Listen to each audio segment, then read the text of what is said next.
Preste atenção agora lá em Hebreus 12, 26 e 27. Hebreus 12, 26 e 27. Diz assim: aquele cuja voz abalou então a terra, agora porém ele promete dizendo: ainda uma vez por todas farei abalar não só a terra, mas também o céu. Ora, esta palavra, ainda uma vez por todas, significa a remoção dessas coisas abaladas, como tinha sido feita, para que as coisas que não são abaladas permaneçam.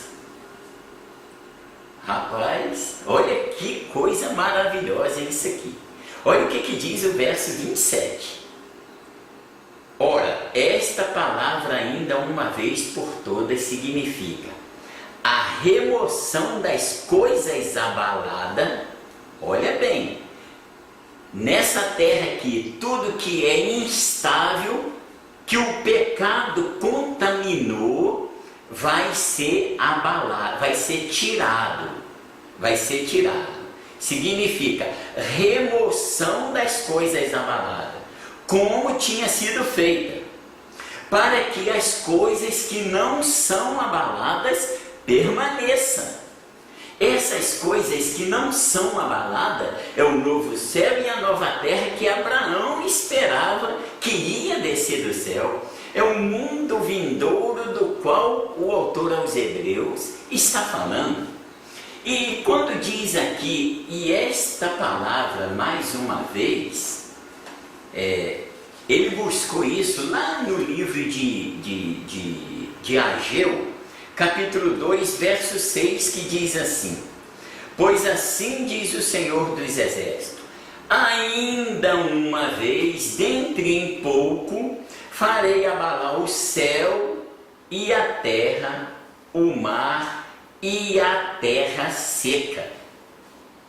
Foi daqui do profeta Ageu que o autor aos Hebreus tirou essa palavra, ainda uma vez, comoverei, removerei, trocarei, mudarei os céus e a terra.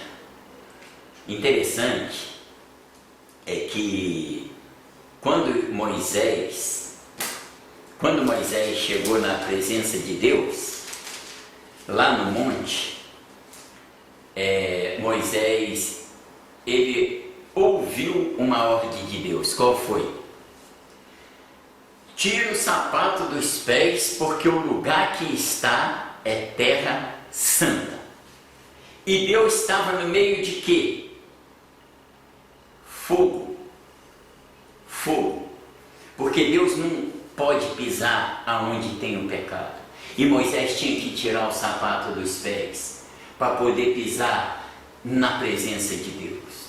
E tinha fogo ali, e o fogo purifica.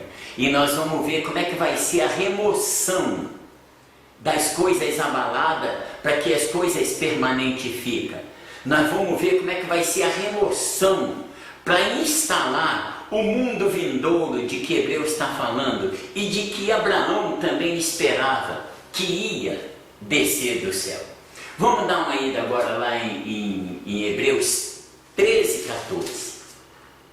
Depois eu gostaria que você conferisse todos esses textos na sua Bíblia, com muito carinho, muito cuidado, para você também se deleitar na palavra de Deus.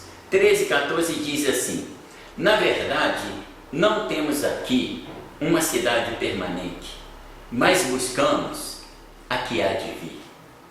Olha o mundo vindouro de Hebreus 2:5. Olha que coisa interessante. Talvez você nunca tinha parado para pensar nisso aqui. Pensa nisso que está escrito aqui. Na verdade, não temos aqui uma cidade permanente. Por que a nossa cidade aqui não é permanente? Porque foi construída pelo homem. Construída numa natureza caída, num homem caído. Uma natureza que, quando ela caiu, pegou o cosmo, o fundo do mar, o céu, pegou destruiu, acabou com tudo, o pecado acabou com tudo. E trouxe a velocidade para os bichos. Mas nós temos uma esperança. E a esperança é essa aqui. Na verdade, não temos aqui cidade permanente, mas buscamos a que há de vir. Você tem buscado essa cidade? Nós nos protegemos aqui por causa do coronavírus. Uma pessoa me falou que nunca viu na vida dela, ela está com 60 anos, nunca viu falar que o pessoal lavou tanto a mão como lava nessa época. Porque ainda quer viver um tempinho aqui nesse mundo. Mas esse coronavírus veio para nos mostrar que nós temos uma cidade permanente. E nós que temos o Espírito de Deus, buscamos essa cidade permanente. Pensa nisso. Pensa nessa situação. Medita nesses versículos que eu estou deixando aqui para você. Agora nós vamos lá no livro de Romanos. Esse livro de Romanos, ele lembra muito o Levítico 25:4, o descanso da terra. Por que a terra tem que descansar? Vamos ver o que diz aqui, Romanos 8, do 18 em diante. Essa leitura aqui é fenomenal. É uma leitura assim maravilhosa. Eu vou fazer essa leitura e depois nós vamos fazer algumas considerações nesses versos que aqui estão. Que aqui é muito importante a gente entender isso. Vamos lá. Porque para mim tenho por certo que o sofrimento do tempo presente não pode ser comparado com a glória que há de ser revelada em nós. A ardente expectativa da criação aguarda a revelação dos filhos de Deus, pois a criação está sujeita à vaidade, não voluntariamente, mas por causa daquele que a sujeitou, na esperança de que a própria criação será redimida do cativeiro da corrupção, para a liberdade da glória dos filhos de Deus. Porque sabemos que toda a criação a um só tempo geme e suporta a angústia até agora. E não somente ela, mas também nós, que temos as primícias do Espírito, igualmente gememos em nosso íntimo, aguardando a adoção de filho, a redenção do nosso corpo. Amém? Romanos 8, do 18 ao 24. Olha que coisa interessante. Um dia desse eu conversando com um irmão, ele me disse assim: irmão, eu gostaria muito que Jesus me levasse, porque eu não aguento essa pressão aqui. Está difícil. Eu falei: não, irmão, vai dar certo. Olha o que a Bíblia está dizendo. Porque sabemos que toda a criação a um só tempo geme, suporta angústia até agora. Não somente ela, não somente a criação geme. Verso 23. Não somente ela, mas também nós, que temos a primícia do Espírito. Aquele irmão estava doido que Jesus levasse ele para ver se ele tinha um pouco mais de paz. Não que ele esteja no desespero, mas é porque ele sabe o que aguarda ele nesse mundo que a divide em Hebreus 2:5. E interessante que a natureza também geme. Você viu aqui no verso 23? Não somente ela. Verso 22. Porque sabemos que toda a criação a um só tempo geme. E esse gemido é porque ela foi sujeita ao pecado. Ela foi amaldiçoada por Deus, lá em Gênesis 3:17. Então ela está gemendo, ela está doida que acontece logo a transformação daquilo que é corruptível se transformar em corruptibilidade e nós subirmos e estarmos para sempre com o Senhor, junto com a natureza. Ela espera por isso. Olha o que diz o verso 18.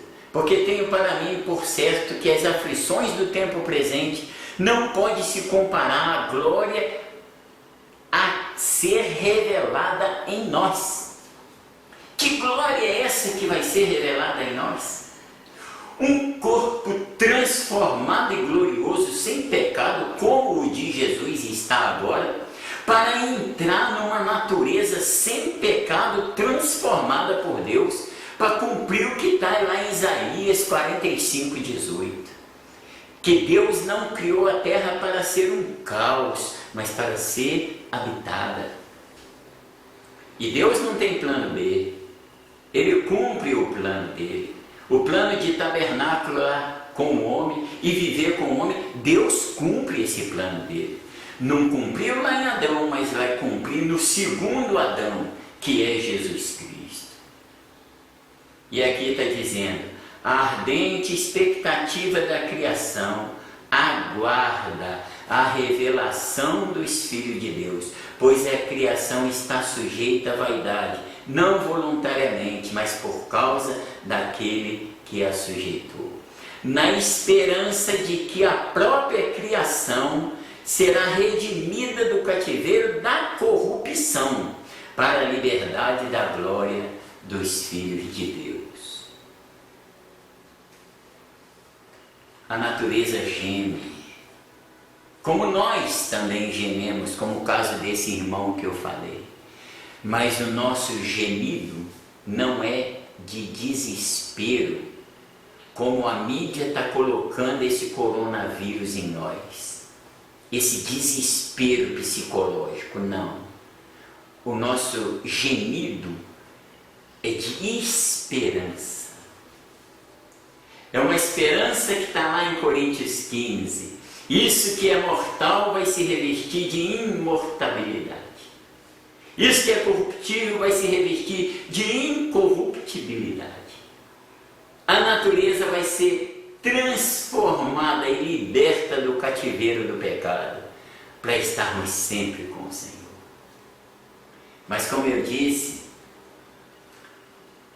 essa questão dessa transformação da terra, esse processo que a terra vai passar por ela, não tem nenhum dos apóstolos que foi tão incisivo quanto a isso, quanto o apóstolo Pedro.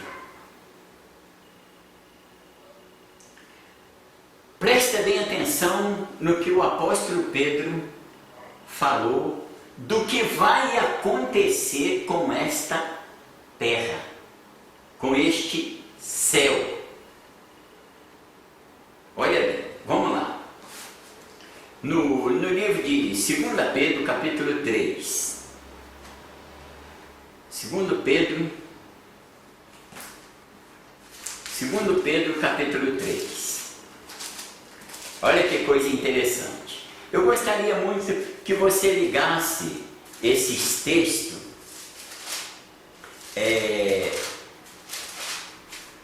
pegasse depois com o tempo, aproveite a quarentena, que nós estamos nela. Eu aprendi uma coisa com essa quarentena.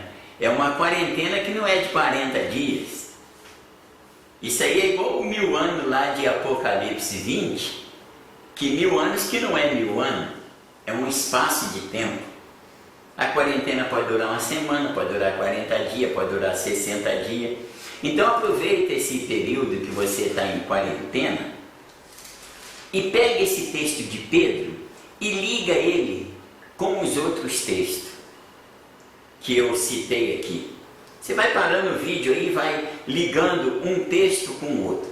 Pedro 3, do 7 em diante, diz assim: ora, os céus que agora existem e a terra, pela mesma palavra, têm sido entesourada para o fogo, estando reservada para o dia do juízo e da destruição dos homens ímpios. Há todavia uma coisa, amados, que não deveis esquecer, que para o Senhor um dia é como 1000 anos, e 1000 anos como um dia. Não retarda o Senhor sua promessa, como alguns julga demorada. Pelo contrário, Ele é longânimo para convosco, não querendo que ninguém se pereça, senão que todos cheguem ao arrependimento. Virá, entretanto, como um ladrão de noite o dia do Senhor, no qual os céus passarão com grande estrondo, e os elementos se desfarão, abrasados, também a terra, e as obras que nela existem serão atingidas. Visto que todas essas coisas hão de ser assim desfeitas, deveis ser tais como os que vivem em santo procedimento e piedade, esperando e apressando-vos o dia de Deus, por causa do qual os céus incendiados serão desfeitos, e os elementos abrasados se derreterão. Nós, porém, segundo a sua promessa, esperamos novo céu, nova terra, os quais habita a justiça. Que glória é isso aqui! É uma glória num cenário tenebroso. Tenebroso. Olha o que diz o verso 12: esperando, apressando-vos o dia de Deus, por causa do qual os céus incendiados serão desfeitos, e os elementos abrasados se derreterão. Elementos, os 4 elementos: água, ar, fogo e terra.